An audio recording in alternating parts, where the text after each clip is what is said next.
There's a place I have found in the shade on the ground, far from all worries and troubling sound. When I go there to be by myself, only me. No one can guess what I came there to see. There's a sun in the sky, there's a cloud drifting by. All kinds of birds make you wish you could fly. And in the distance I see someone waving at me. I hope that it's you, but who else could it be?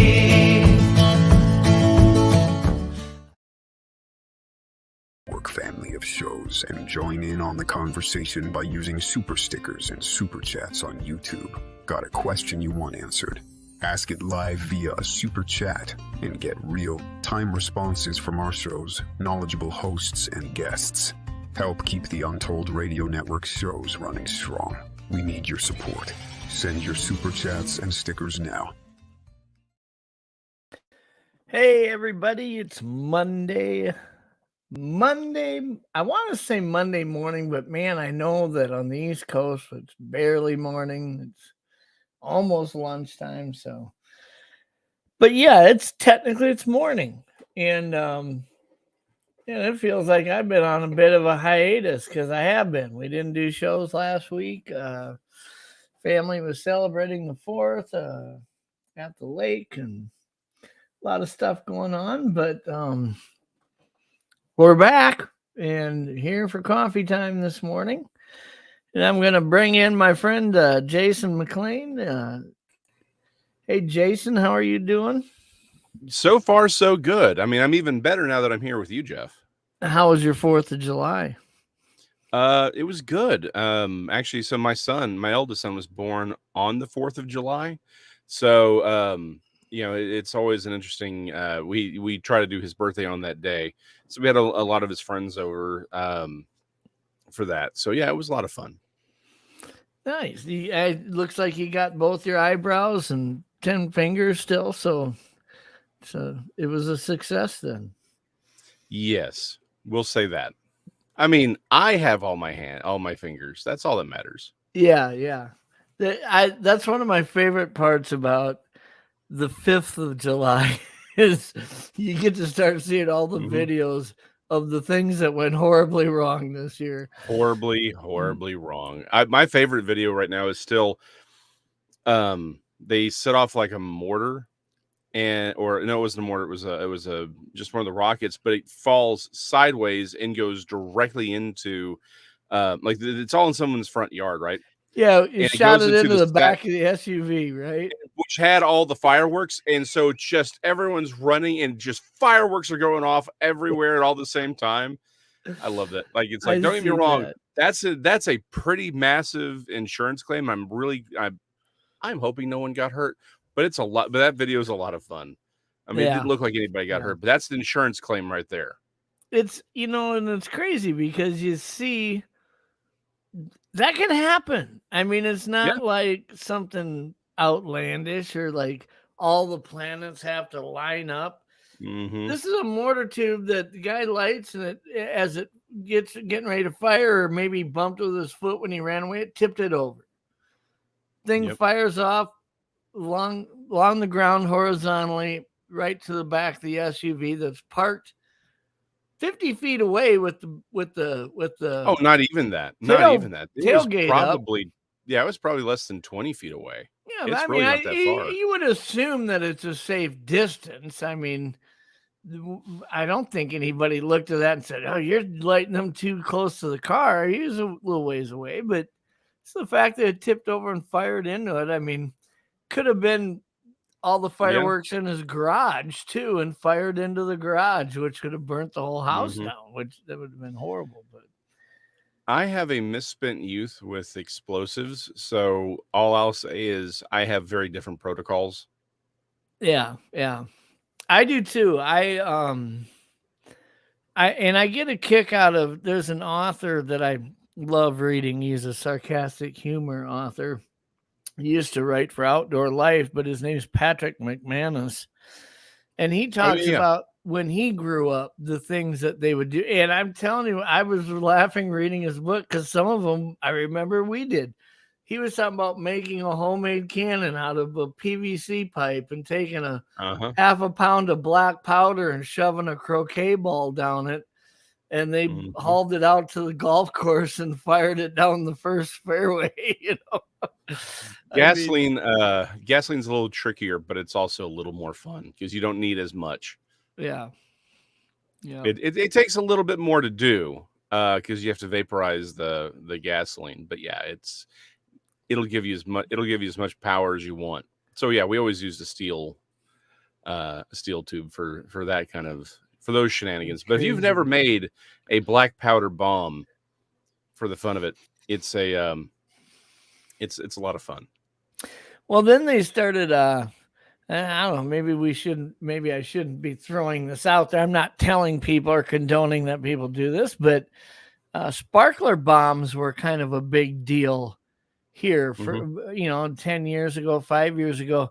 You'd go buy a case of sparklers, cut all the metal handle parts off of them, and just that 8 inches or so that had the sparkly stuff coated to it. You'd take about 200 of those and wrap them up in electrical tape and duct tape and slide it into a PVC pipe section and all this stuff, and you'd run a fuse into it and you'd light it off, and it was like a bomb. I mean, just tremendously loud. It wouldn't do a lot of damage, obviously, but that's how loud it would be. I mean, you'd set off all the car alarms in the neighborhood, But yeah, well, I mean, sparklers are basically just thermite. And again, this is one of those things where it's like, guys, this is something to be careful with. My father was in Vietnam, so he was the one overseeing everything. But yeah, fireworks every year. Again, you see all these people walk away without digits on their hands. You see these, and you're like, at what point in your, there are things that, snafus happen, right? Even professionals have these events where things just go wrong. No, I understand.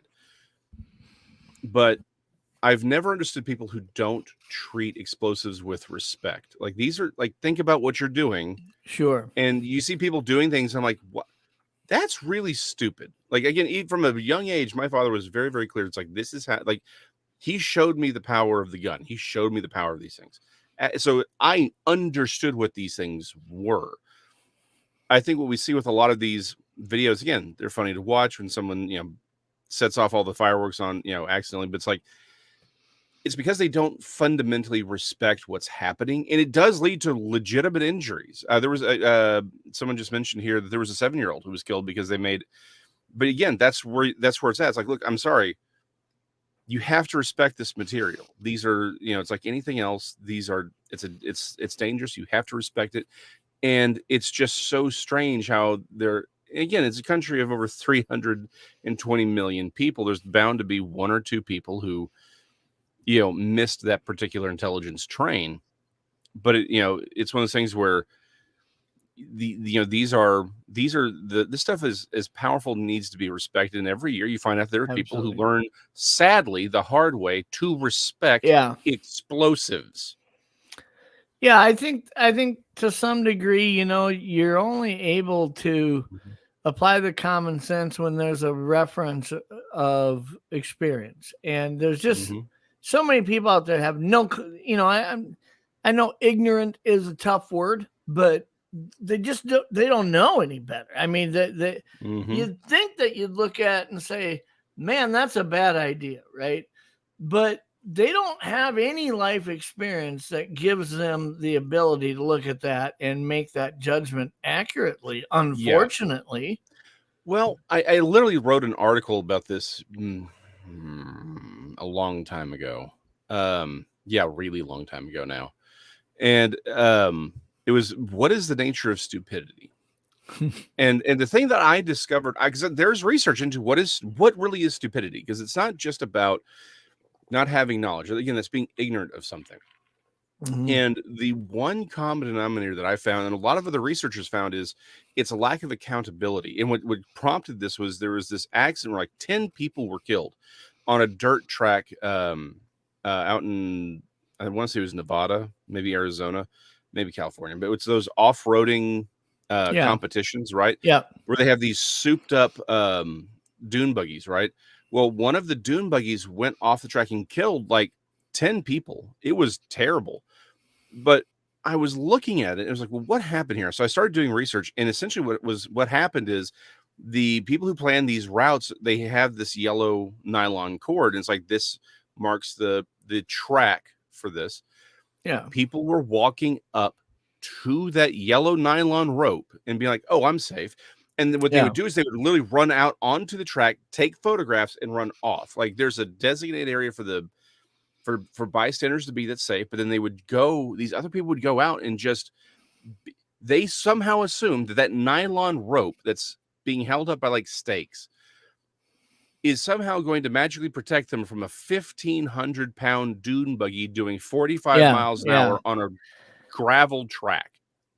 You see that a lot, not only in that, but where you really see it a lot is in the rally car racing over in Europe. Yeah. Where they're racing through the countrysides and stuff, and they'll have a 90-degree corner where these guys are going to crash here. And yet there's people sitting in their lawn chairs 5 feet right around the corner, like right in the deadline of where this car's going to go. And it's like, you don't see the possibility of that happening. I mean, yep.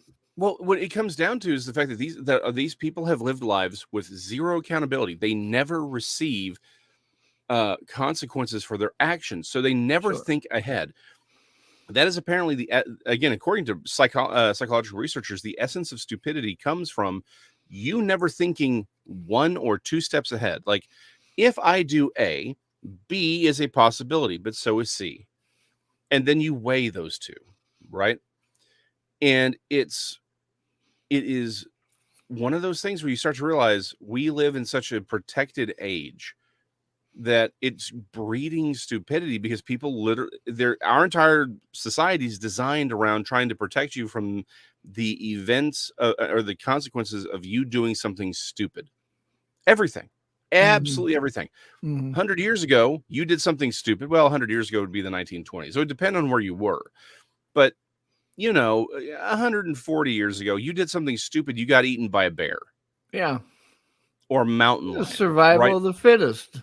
Exactly. But today, you do something stupid. There's a lawyer and a policy somewhere to keep you. You were a victim.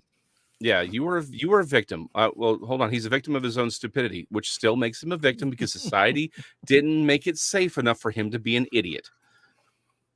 That's where we live. Yeah. I often think the first time, you can compare it to this. The first time a child puts their hand on a hot stove and gets burnt, that's ignorance. Yeah. They just didn't know any better. The second time is raw stupidity. Right. It really is. I mean, you can't say, well, I didn't know that was, you knew that. But, either way, you're injured. I think you're right. The biggest thing that I think mankind suffers from in this world is the lack of accountability. It really is. I mean, oh, absolutely, it is. It's the reason that culture is failing people. It's the reason that there's a decline in a lot of the moral landscape. It's just we refuse to be responsible for something.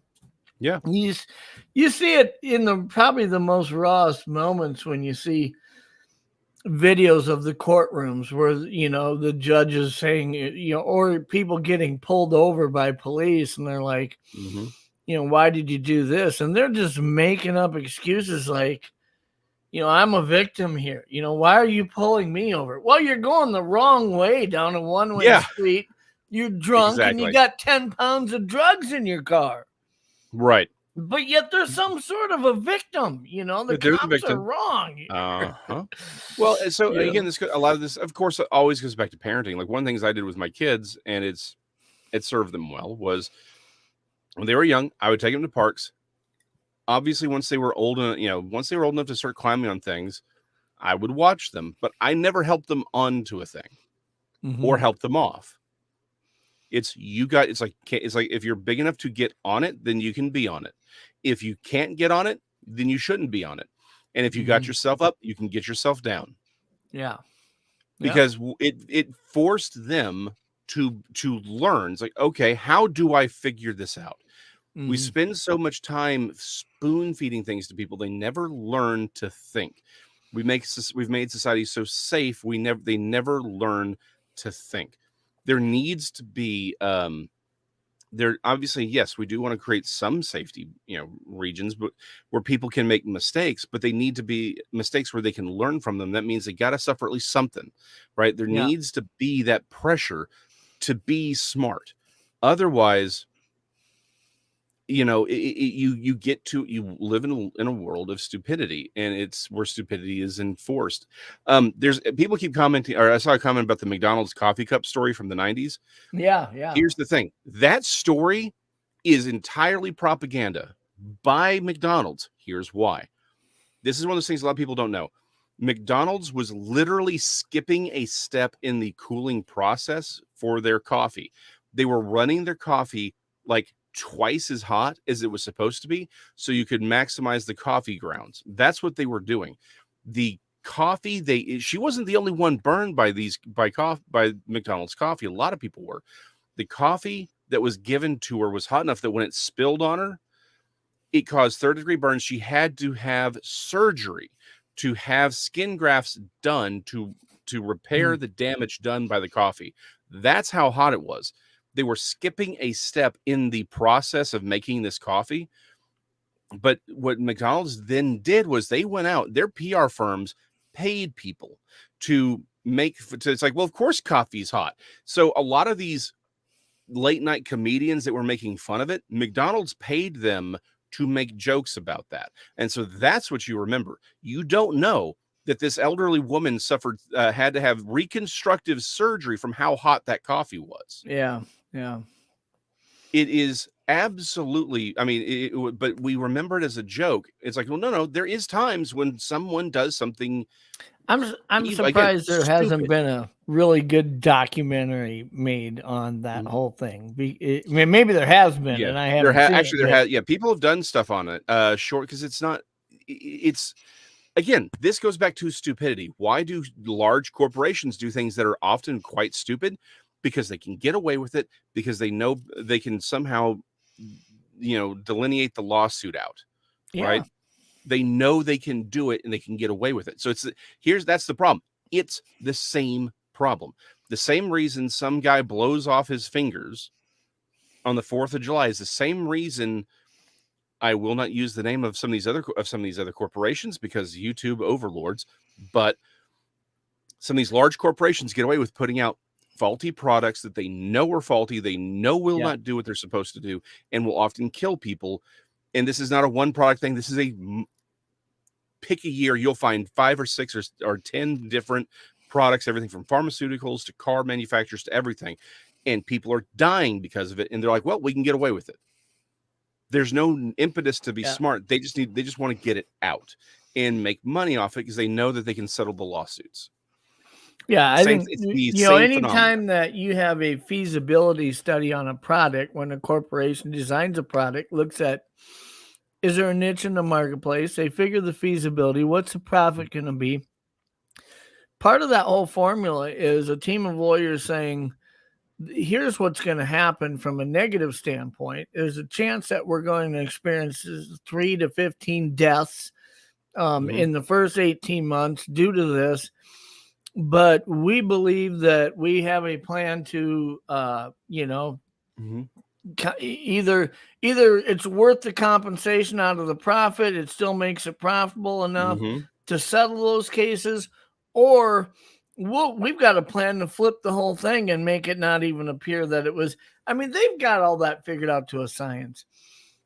Oh yeah. When a Oh, they know corporation's exactly what they're landing doing, a too. plane that's on fire, they already have a flight plan filed for that plane to take off the next day in the air. They are the best at putting the fire out. Yep. Once the wheels are on the ground, rebuilding Yep. it, retooling it, refacing it, and get it airborne again. And nobody, I mean, we just live our lives not kind of almost oblivious to it, I think, really. Oh, absolutely. No, absolutely. But well, one of the things I wanted to talk about this morning was, you probably are aware of the analogy that you see a lot with the Weather Channel and meteorologists when they talk about hail, pea-size hail, and then they've got the coins. You got dime size, nickel size, quarter size, and then you roll into golf ball size.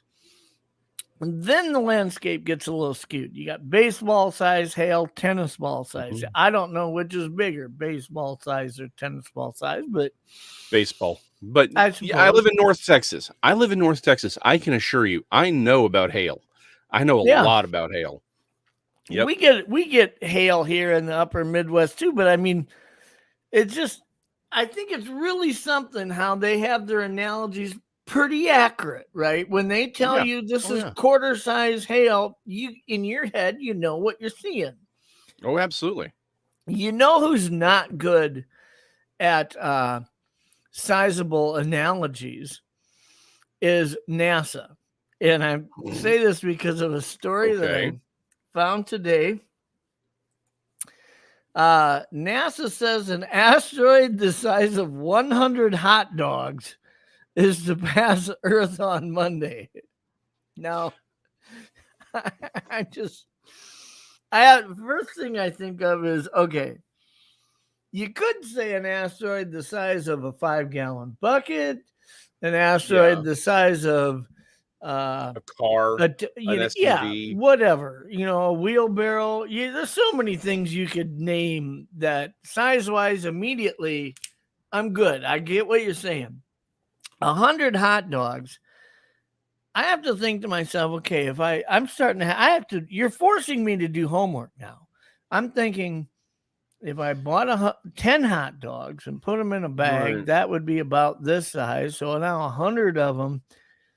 But do they mean like 100 hot dogs across? Like, are they am I supposed to put the hot dogs end to end and that's the diameter of this asteroid? Or is it like if I were to just take 100 hot dogs and pour them on my counter and that's how big it would, like, I'm confused by how they mean this. It says that it's the size of 100 hot dogs. Asteroid was discovered. This is what's funny is they go on and tell you all about, well, this asteroid was discovered a couple years ago. People don't care about that. They're hung up on the 100 hot dogs at this point. I don't care about this, how long ago it was discovered or what its name is, or it's around 16 meters in diameter. Okay. I mean, I can deal with that. I mean, that's 16 meters 100 hot dogs? That's bigger than 100 hot dogs, ain't it? That's like 1,000 hot dogs. No, I don't know. I mean, maybe the 100 hot dogs is accurate. I don't know how to convert hot dogs into meters, but okay. 16 meters. Okay. That's big. I get that. But 100, like, again, are you saying it's 100 hot dogs in diameter or is it a giant pile of hot dogs? Goes on. That makes zero sense. It says, for comparison, consider the hot dog. While the exact size of each hot dog differs, most estimates put it between 6 inches and 6.75 inches. So they're talking length. Grill the hot dogs and vegetables, ketchup and mustard. So on average, converted to the metric system of between 15 to 17 centimeters. That means the asteroid is around the size of 100 hot dogs pressed tip to tip in a row, and possibly with a serving of fries and onion rings. But I literally did NASA actually? I gotta ask, did NASA actually say it was 100? Like that was their things, like 100 hot dogs, or is that just this writer? Because I mean,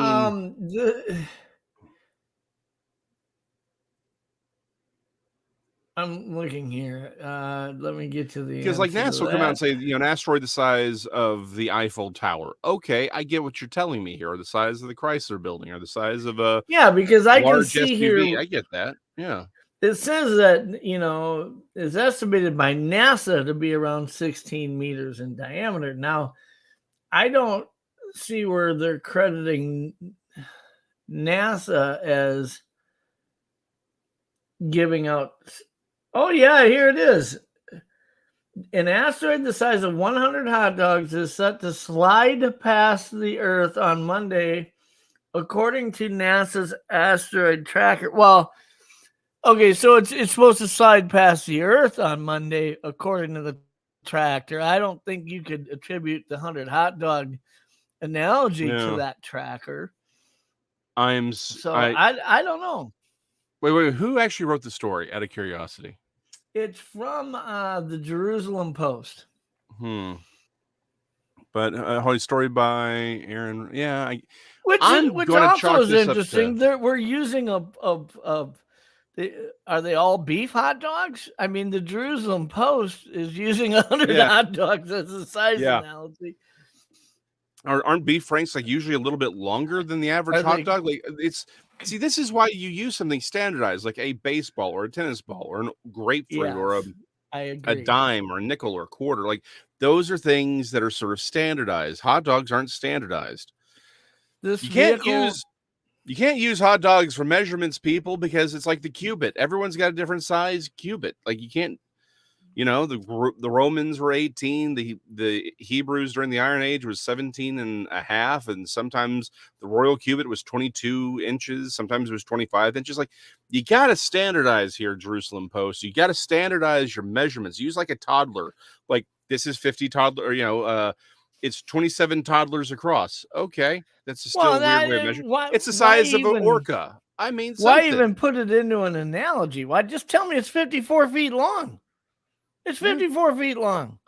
You can't draw a better analogy in my head than just telling me that, But, or it's the size of 2 Honda Accords, something.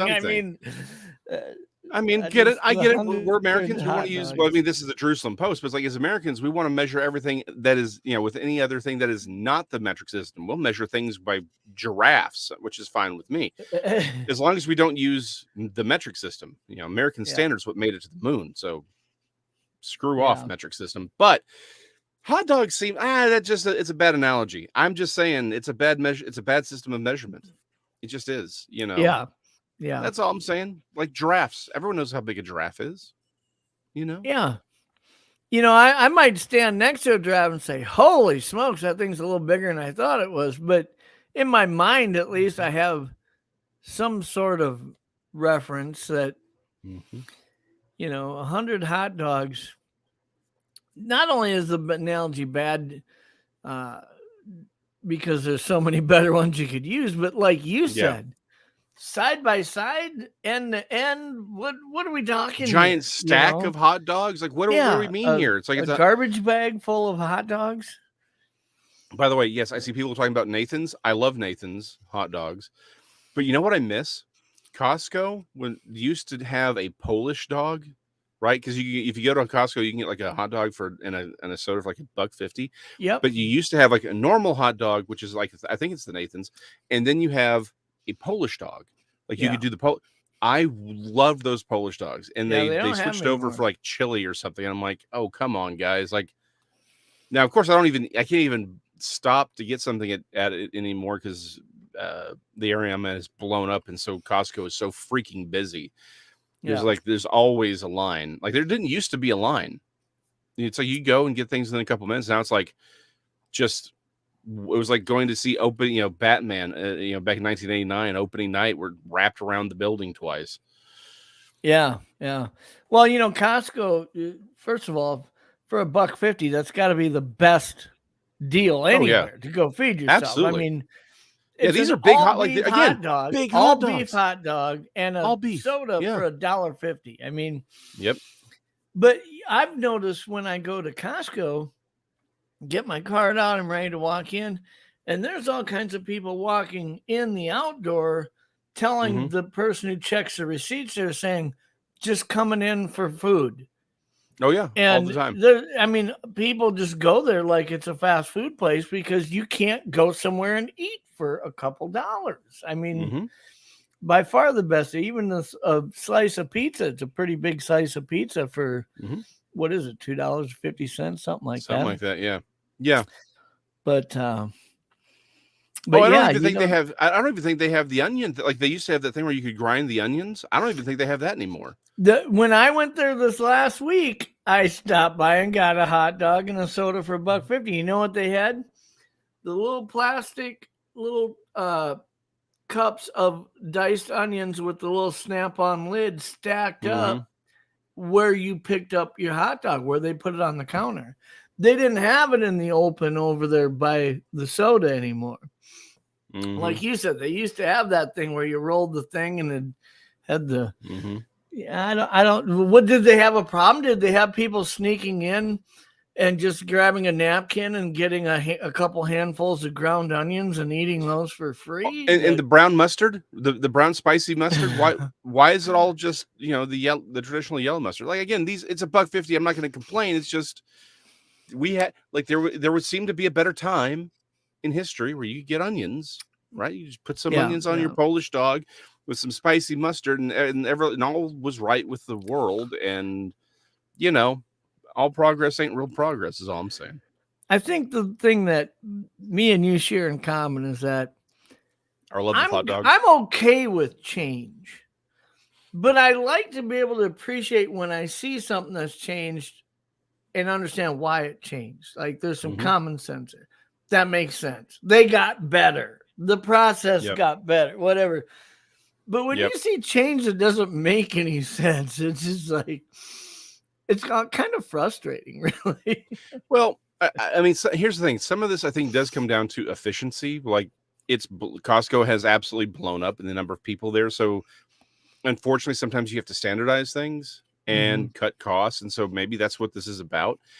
And I understand it. It doesn't mean it was and it may make sense on somebody's spreadsheet somewhere, but it doesn't necessarily make it a better product. That's all I'm saying. So another story I pulled out was the Toronto Zoo has their gorillas here. They had to put out a warning, or at least ask people who are coming to the zoo to please stop showing their cell phones to the gorillas. Evidently, they just want him to be able to hang out with his brother and be a gorilla, right? But there's so many people that walk up, I suppose, wanting to film the gorilla to start. That's why they got their phone out. But then they turn around and start playing videos and stuff for these gorillas, and these gorillas are fascinated by that technology. That they become addicted to it. Anytime somebody walks through there, they're just staring at these people, waiting for them to show them a phone.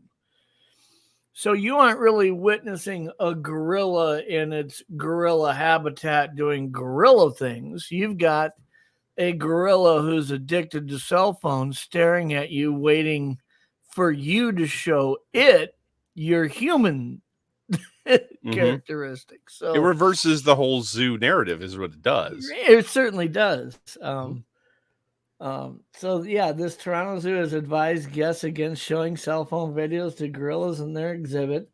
Employees want the gorillas to focus on their natural habitat instead of screens. It makes sense, but these gorillas, they're close enough to humans in the way that they think, the way that they're intrigued, that when they see a human stand there, they're as fascinated by you as you are of it, I'm sure. And when you're holding something and staring at it and showing it to that gorilla, it becomes intrigued by it. Its level of intrigue and fascination just keeps growing and growing every time it sees one of these, I'm sure. But, We talk about our kids getting addicted to cell phones and people being addicted to cell phones. And now the zoo's warning the people, don't get the gorillas addicted to your cell phone. So that's hilarious. I love that story. Well, and again, like you said, they're intelligent creatures. They're fascinated by us also. Like, hey, here's these other things, and they're on the side. Like they recognize. I just love the idea that some gorillas are there. Like, can you go back to the cat video? You know? Yeah. Yeah. Yeah, it's kind of gone full circle at that point, really. Mm-hmm. We'd talked in the past about one of the news stories I'd put up, and we've got so many people that listen to the podcast or watch us live here on YouTube in the chat that are from Florida, that we had talked about in the past, the giant seaweed blob that threatened Florida. And it was huge. It was massive. Oh, yeah. It was a big problem. I mean, they were talking about on huge proportions the damage this is going to do.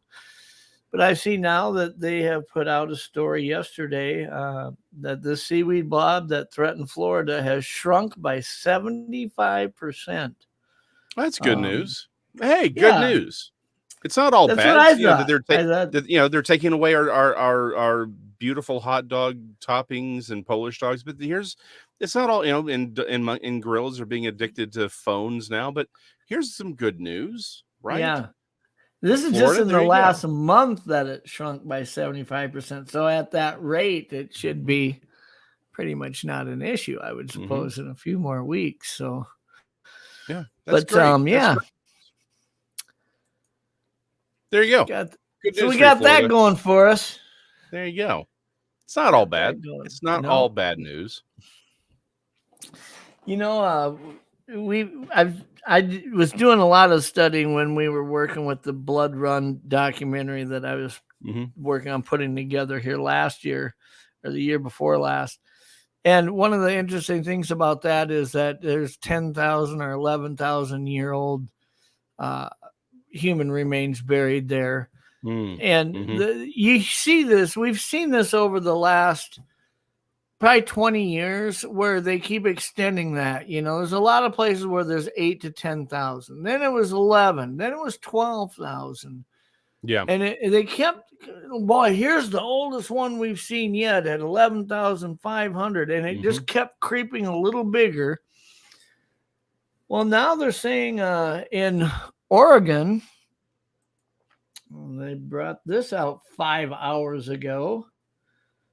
In Portland, Oregon, field research team believes it has uncovered evidence that indicates humans roamed that state at least 18,000 years ago and could be proof of North America's oldest human-occupied site yet.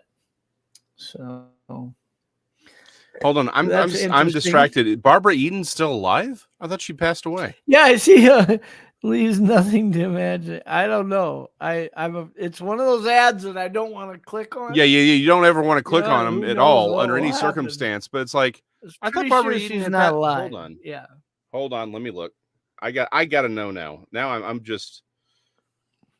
If she's alive, we should probably get her next week as a guest. Yeah. No. Yeah. I'd tune in for that. Hold on. Barbara Eden. She's alive. Wow. 91 years old. Yeah. Incredible. There you go. Yeah. But so there you go. Good for you, Barbara Eden. Yeah. You know, we're talking about the oldest human settlement 18,000 years ago. And here we find out Barbara Eden's 92 years old and still alive. She probably knew him. Yeah.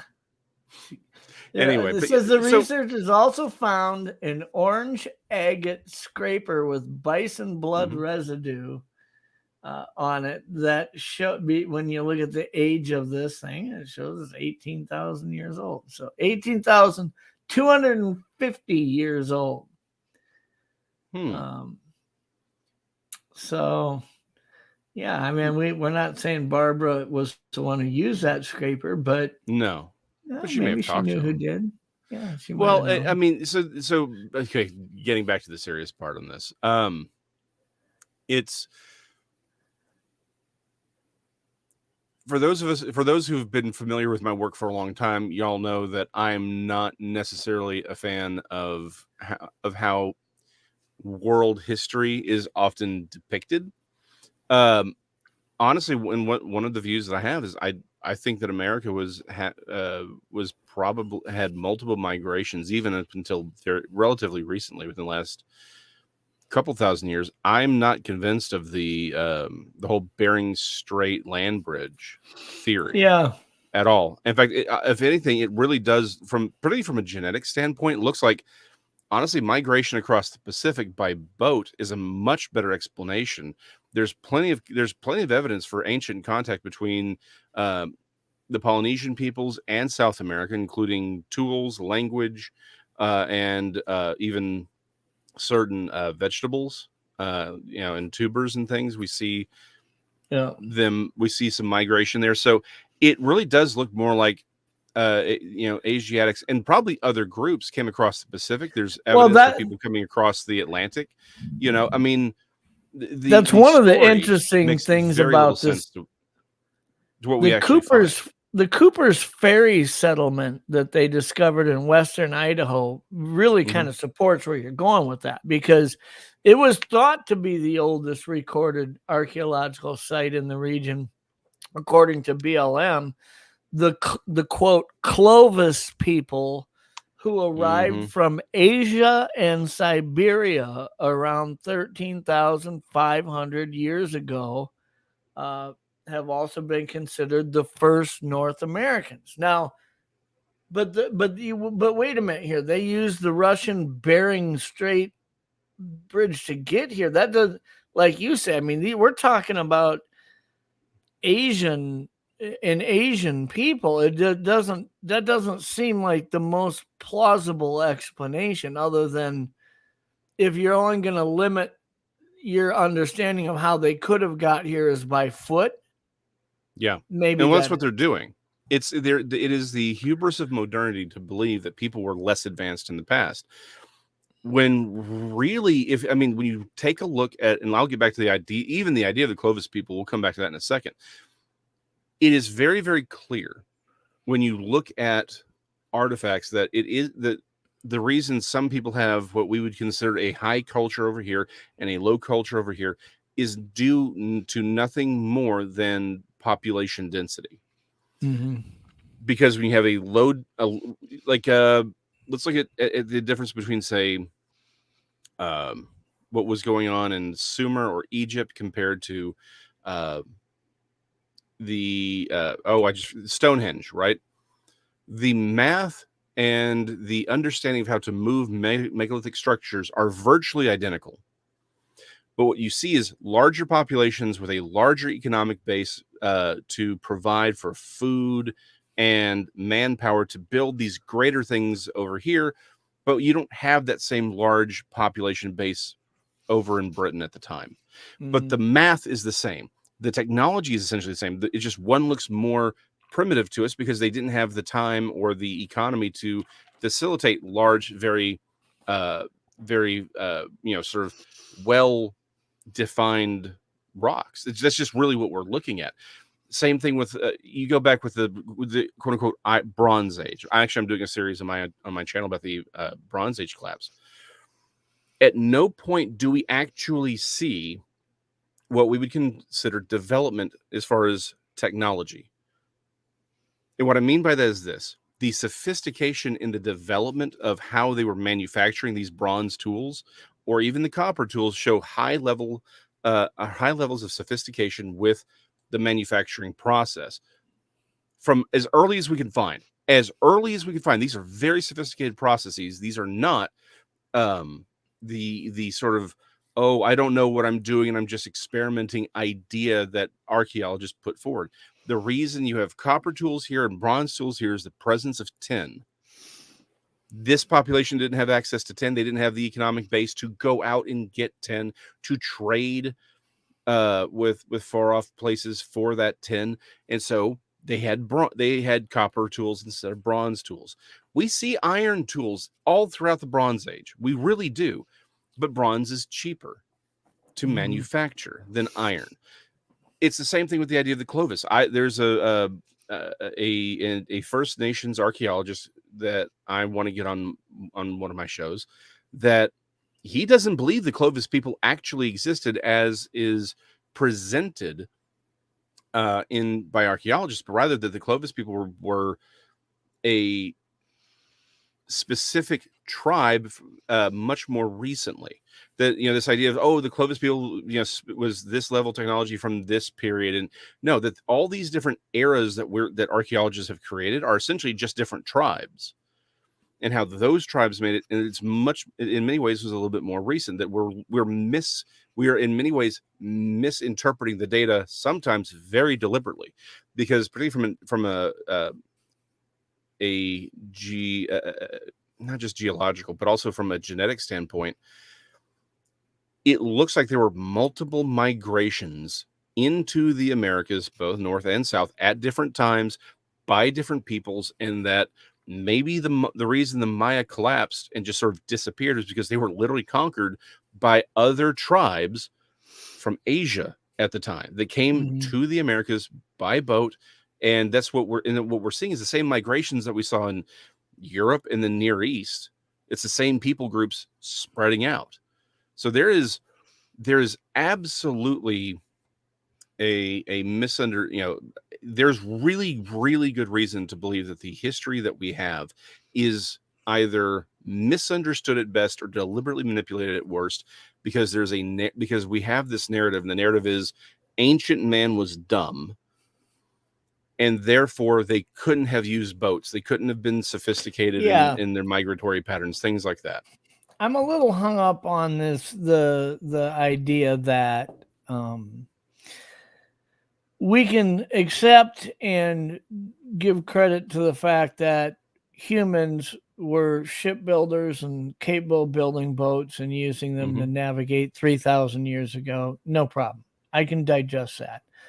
But there's no way that it could have happened 18,000 years ago or 15,000 years ago. And I'm thinking to myself, what technology would have not existed further back for them to be able to? I mean, there really isn't anything that, we're not talking about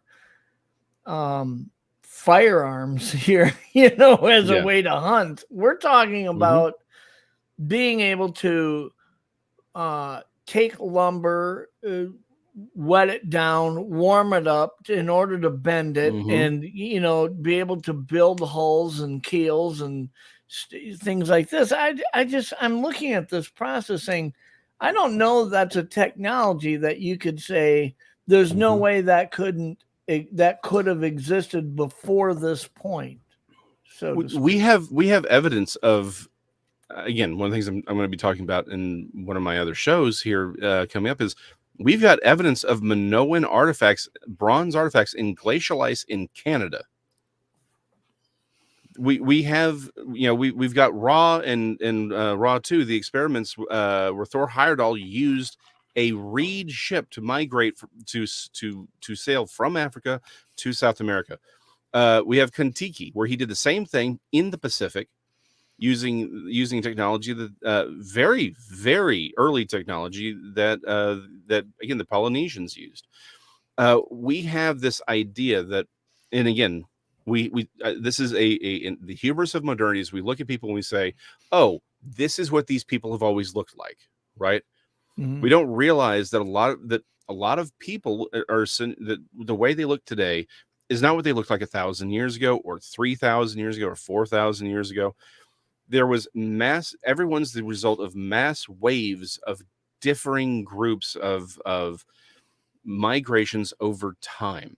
And yes, there's Asiatics all over Russia and China, but those are not the original people who lived there. They were the descendants of that migration.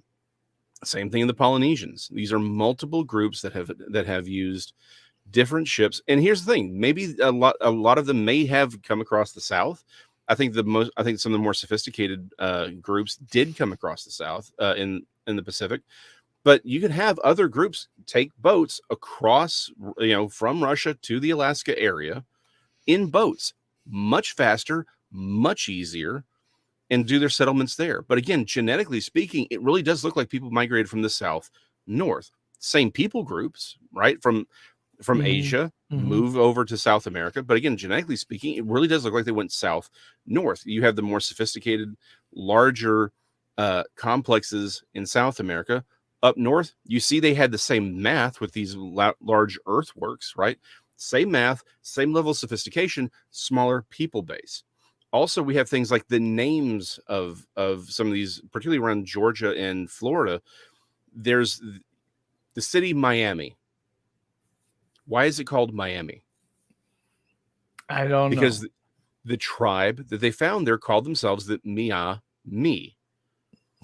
A lot of linguists have said, hey, there's a lot of these Maya names in Georgia and Florida, and there is a specific color they find in Mayan temples and Mayan ruins.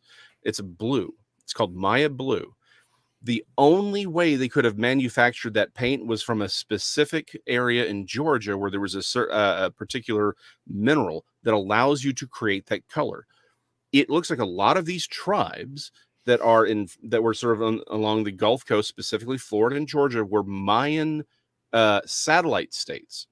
That these were colonies that the Mayans had sent out to get this stuff from Georgia and some other locations, and that they were satellite colonies, which is why they retained the name. Post the Mayan Empire collapse, they just stayed doing that. There's a lot of really good reason. Again, I stress the genetics because it's a big point that shows that people were migrating south north, and that there were other people groups in the north that they interbred with. And now, and you can see this, like, yeah, they all look similar because they're from the similar people groups, but the genetics tell us a very different story.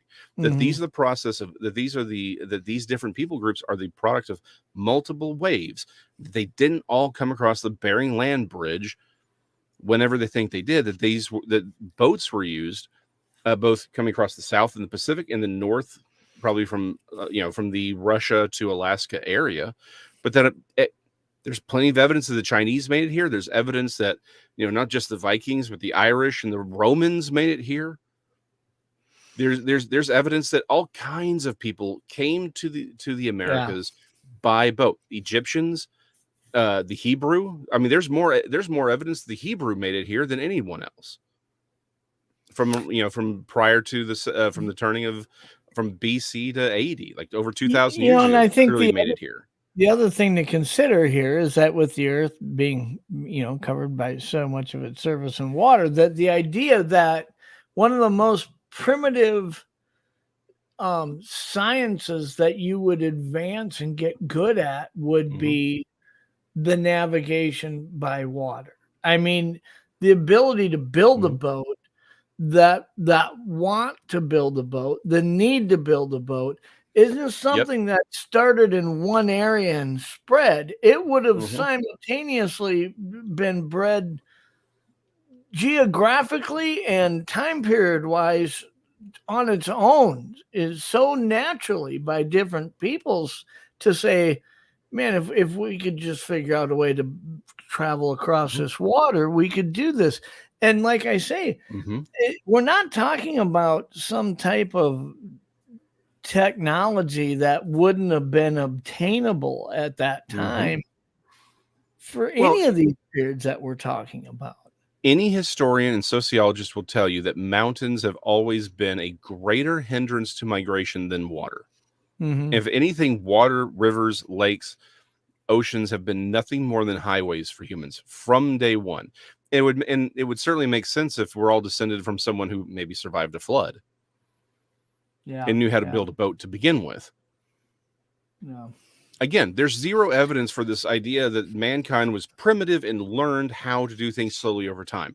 The evidence shows that we knew apparently what we were doing from day one, and we're building massive structures with high sophistication and a high level of understanding of metallurgy and of engineering skills. The difference in the cultures was how many people they had. What was their economic base to construct these things? That is the only difference between, say, a North American mound builder, South American temple, an Egyptian pyramid, Stonehenge, doesn't matter. They're using the same math, oftentimes the same measurements across all these different cultures. And yet the only thing that matters, or the only difference is the level of sophistication is due to the population density, the ability to have an economic base to build these amazing things. So I've got no doubt that people are finding older and older things. The thing is, we'll find more and more sophisticated things the older we get. Or the older these sites become, because humans aren't what they're telling us we are in the mainstream. They want us to think, oh, we're on this upward progress. In many ways, we're downward sliding. Yeah. They want you to believe that there is one curve and that is it. It just keeps slightly going up and up and up and up. And like you've said, if you at what point in time in the last 100,000 years were you not able to find wood, hide, and wind? Because that's the only three components you need to build a boat and travel. You don't even need wood. Again, Thor Heyerdahl, they showed that reed ships could be manufactured to sail across the Atlantic. You don't even need wood. You just need something that you can make a boat out of, something that has to float. People are very, very clever. We've always been able to do this. You can build sails out of pretty much the hide of any animal, a combination of hides. I mean, so I agree. I just that argument of, in almost every debate, you have that bomb you can drop and say, but here's why that couldn't have happened. That just doesn't exist in this conversation. There isn't. There is not some definitive, let me tell you why that could not be, Jason. There just isn't. But he's just trying to catch up with some of the Cindy says they want us to be dumbasses. No, they do. Well, the dumber we are, the easier it is to rule, right? Yep. The more people blow their hands off with fireworks, the easier it is to ban fireworks. And then it's again, it goes back to dumb people need to be controlled because clearly you're doing dumb things. That's all. That's all it comes down to. Well, what was that Carlin said? They want you just smart enough to push the buttons and pay the taxes. Yeah. That's exactly right. So there's one last story here that I had found, and I know I already showed it to you before we went live, and we agreed that although we aren't an adult only show here, we're a monetized channel. We don't typically throw swear words around and things like that. Try to obey the rules, but I also think that we can have adult conversations, and I just liken it to whether it's Kimmel or whoever. I mean, they talk about stuff like that all the time. It's just they're on a network and they're careful about the way they use their descriptives and stuff. Doug's having a panic attack with this one. He's watching this going, oh my gosh, where are they going? This is something I had to keep in mind when I was saying, do we talk about this story or not? And so this is zookeepers finally cracked the mysterious case of an isolated gibbon's pregnancy. So I remember this being a big deal. This gibbon gave birth. She was kept isolated in her own cage for years because she just didn't integrate well with the other gibbons at the zoo. So she was alone. And she got pregnant. And she had a little male baby gibbon. And that was 2 years ago. Well, they finally cracked the code. They got the DNA and ran it and figured out who the father was. And the father is a member of a bunch of gibbons that on the backside of her cage, there's a little corner that on the other side of that wall, these gibbons would come down this corridor into an area where they would eat, but they were never around her or had access to her, except in the corner, there was a little board with a 9mm hole in it. So this story is made for Maury Povich. I'm telling you, it really is.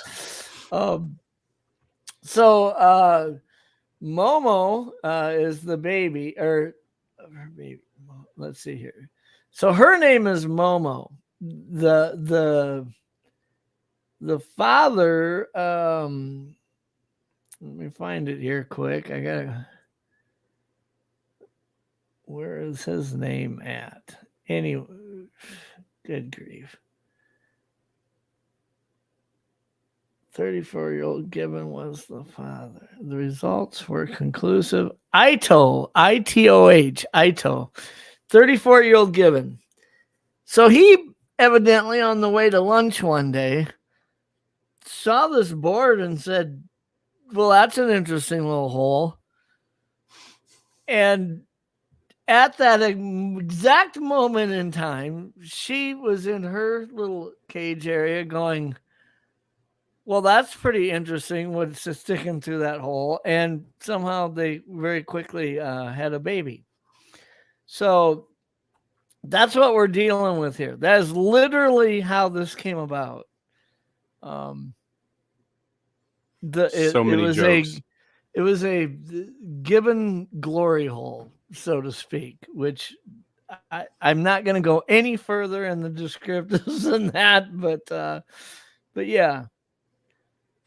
Funny I love story. about this story, what I love about this story, though, is people talk about this like, oh, it's a Gibbon virgin birth. They were trying to find a way to explain this as like some sort of virgin birth. And it's like, so let me get this straight. At no point did it cross your minds that somehow one of the male Gibbons in the cage right next to her figured out how to, at no point did this come across your mind. Not once. You're like, well, maybe there's a way that they were able to get, like,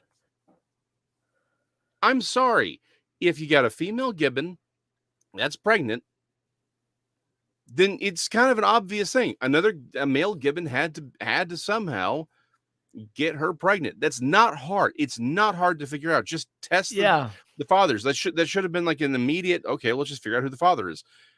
And then we can figure out how they did it. But they were for a while, they were trying to say this was a virgin birth. And it's like, at no point does that make sense. Yeah. It took him 2 years to figure out that a Gibbon figured out how to stick his procreative unit through a fence. I mean, like, I'm sorry, this isn't, you don't have to be Hercule Poirot to figure this out. Another interesting thing is it took 2 years for them to get the DNA from her baby. And they say here that it took 2 years because it says she wouldn't let zookeepers get close enough to collect the necessary DNA samples. Finally, after years of attempts, the zookeepers were finally able to collect DNA samples from her son. Who are these zookeepers that they can't get a DNA sample from her baby Gibbon? I mean, do they not have tranquilizers or throw a Sudafed in her lunch? You know, I don't get it. It feels like this is it feels like this, like there's some people maybe aren't as good at their jobs as you would like to think. Well, it's like the people who designed the gorilla enclosure here in Dallas many years ago. It's been a while now. The gorilla escaped because he just jumped, and like and they spent $64,000. I'm not kidding when I say this. The city of Dallas spent $64,000 to have someone say you need to build a higher fence. Yeah, you know, seriously. Here's the other. You mean at no point did the Dallas Zoo, when they were building this enclosure, think, how high can a gorilla jump? Yeah. Let's do a little test here. So the other part that really stumps me about this is after they get the DNA samples from this 2-year-old Gibbon, it says they narrowed it down to 4 male candidates. How is that? I mean, and then eventually they nailed it down to the 1. I can spit in a vial and send it to Ancestry.com and they can tell me everything. You know, if you spit in a vial and you live on the other side of the world and we're 0.123 124 centrifuges what that you have to be my first cousin or whatever. It's like this is an exact science, and yet they get this guy's samples and say, well, we're still not sure, we got narrowed down to 4. Well, okay, so in their defense, these are small colonies. The genetic variance is going to be a lot less because of inbreeding. So yeah, there's probably that's some fair. inbreeding that's going on. Yeah, so they figured out which one it is, and even when they figured it out, they couldn't figure out how this happened until they found. Let me get to where it explains what the situation was with this board. Because I was trying to get an idea. They were talking about it appears the 2 primates had connected through a small 9mm perforated board that separates the male Ito and the female Momo when they rotate out of the exhibition area in the morning and afternoon. Mating is a process the gibbons take seriously. Until now, evidently. They are incredibly picky when it comes to choosing a partner. Well, hey, beggars can't be choosers, I suppose. Yeah. Right? Selecting based on appearance, social behavior, and vocalizations. Ito must have gone through quite a process to attract Momo's attention, which is why the staff was so shocked to learn what had happened.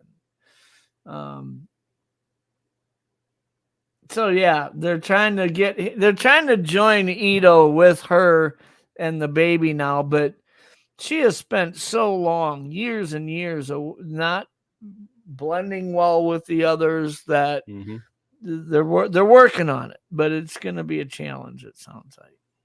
Yeah, it sounds like this is, again, it is just an interesting situation, but it's one of those things where it's like, this is not a hard answer. It's like, what? One of the other primates, one of the other gibbons knocked her up. This isn't hard. Yeah, now you're figuring right. out who the daddy is, but it's like you said, slide her a Benadryl. Like this is not hard.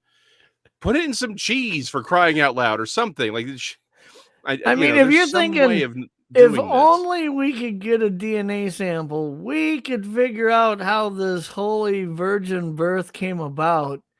And for 2 years, they weren't able to figure out how to get the DNA sample. In these animals under zoo care, these animals are visited by vets all the time. That's my problem. Yeah. You mean to tell me for 2 years you couldn't get close enough to this baby gibbon? How? You people have vets there all the time. They're examining these animals quite thoroughly all the time. You're knocking these animals out all the time. It begs a lot of questions. Exactly where this is. It says that it happened at the Kushima Zoo and Botanical Garden. Usually they'd follow it up and say located in whatever. That does not do that here anywhere. So hold on. How do you? Maybe we could just look up the it's zoo. Kuju Kushima. Hold on. Kuju Kushima.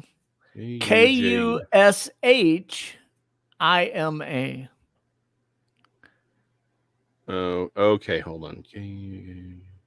Kuju Kushima. Oh, this it looks like it's probably in Japan. Kushima Zoo. Yeah, it's in Nagasaki. Okay. Well, you know what? Maybe they just didn't care. And I mean this sincerely. Maybe it just wasn't a high priority for them because they're like, well, one of the other primates got her pregnant, and so we'll figure it out when we have time. And of course, you have the people who are writing, whose jobs it is just to write articles all day. They're like, well, yeah, they're the ones who obviously the narrative that they're. Mm-hmm. Yeah, we have a virgin birth here. Yeah, so it sounds like this whole story is really more a contrived story by Western media that's got nothing better to do. Mm-hmm.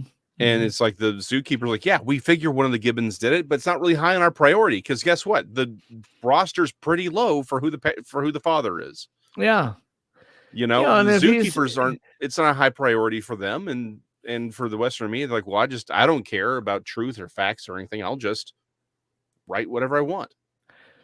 And if he's not having a good run with the Lady Gibbons and his group, and she's obviously isolated she's 34 years old or 30 some years old and is isolated away from all of them. This whole idea that these gibbons are attracted to each other's voice and looks and all this. Look, all we need is a 9mm hole, really, given the circumstances. And they proved it. Well, again, and I think this goes back to, yes, they probably would be naturally very choosy in the wild. But if you've got a female in estrus who's locked up by herself because she won't get along with them, maybe her pickiness tends to go down a little bit to whatever opportunity she's got. Exactly. That's all I'm saying. Exactly. Everyone needs a little love. There's been times, if we look back in when I was young and single, when you were on the rebound after a breakup, I mean, the standards just weren't what they normally were. 1 a.m. at any bar, you'll see how exactly. You will see exactly how choosy people aren't. That's all I'm saying. Yeah, that's a good way to put it. How choosy people aren't. But yeah, so that was all I had to go over today. But again, we had a little good news. The Florida stuff. Good news. And, Florida. Yeah. Barbara Eden's still alive. And Barbara Eden's still alive. I mean, we're learning all kinds of fun things today. Excellent things. And apparently some gibbon in Nagasaki has a son. Good for you. Good for Thanks you. to a random gibbon. Yeah. I agree. And hopefully they figure out a way to integrate him and her to where they can a family reunited. Maybe she's just one of those one of those gibbons that needed a kid to settle her down so she could reintegrate with society. This could lead into a whole happier circumstance for the entire gibbon population in Nagasaki, Japan. We don't know. This is like the gibbon version of the mail order bride for him. I mean, he didn't know what was on the other side of that board. He was just cautiously optimistic, and maybe it'll work out.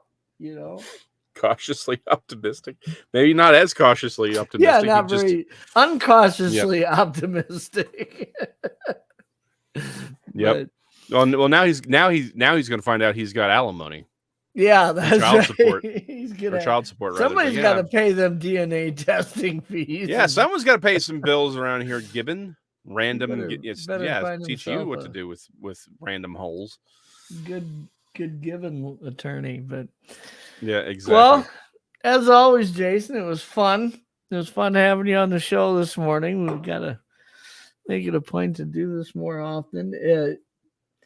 Anytime you want to come on, just let me know. And we'll mostly I usually work during this time, so it's kind of hard. I just happen to have this week off. Yeah, so it's like, what would be cool? I'm going to go hang out with Jeff.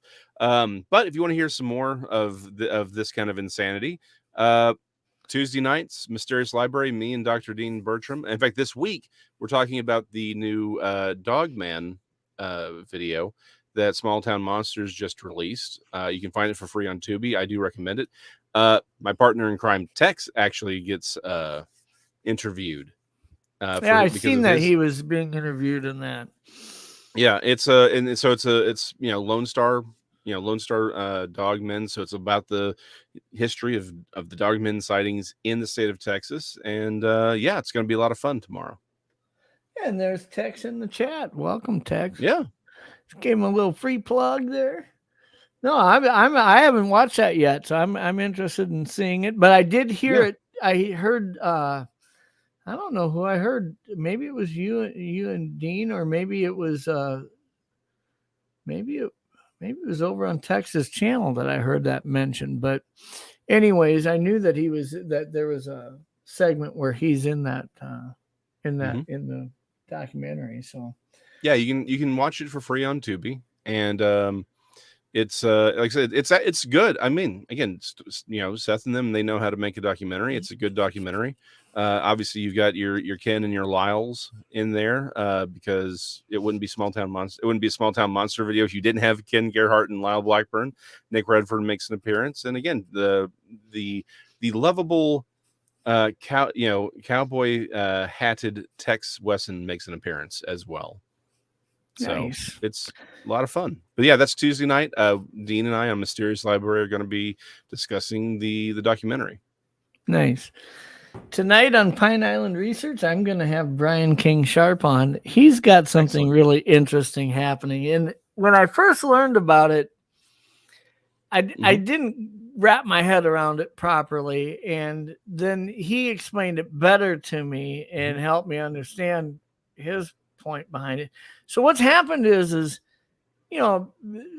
first of all, it involves a person in the Bigfoot community who is probably one of the most controversial people in the community as far as people, has a cult following. The people love him, and there's other people say flat out hoaxer. This isn't right. Yeah. This doesn't add up. I mean, just so opposite polarity is on that he has out there. And Brian has been, and quite honestly, I have too, but Brian has been skeptical of him numerous times on his show. But Brian's always been the one that says, look, I'm ready to have a real conversation anytime somebody wants to have one. So this person reached out to Brian and said, why don't you come here to this area and spend a week? And whatever you want to write at the end, you go ahead and write. Brian's like, look, I'm going to do this. I've looked at him. I've felt that this was not on the up and up, but yet if he's willing to let me into here for a week, follow him for a week, show me what he's got going here. And in the end, Brian says, I'm just going to follow the data and I'm going to reveal the truth, regardless of what the truth looks like. And I thought, this is a fascinating opportunity for him. It really is. And so I'm looking forward to it. We're going to have him on the show tonight talking about it. But so yeah, I appreciate you coming on, Jason. Everybody tune in this week to Mysterious Libraries and check that out. Check out the video by Small Town Monsters. It's featuring an interview with Tex in it. But I've heard good things about it on their Facebook page. People have been talking about it. People who have had an opportunity to see it. So yeah, it's definitely worth the watch. Particularly if you're a dog man. If you're a fan of Dogman, we know a lot of y'all are. So yeah, I think hop on over. Even if somebody isn't a flesh and blood, I can't find the slot that would fit into from an entertainment perspective. You're probably going to enjoy the conversation. I mean, yeah, I only say that because, listen, admittedly, I've never really been a Loch Ness Monster believer.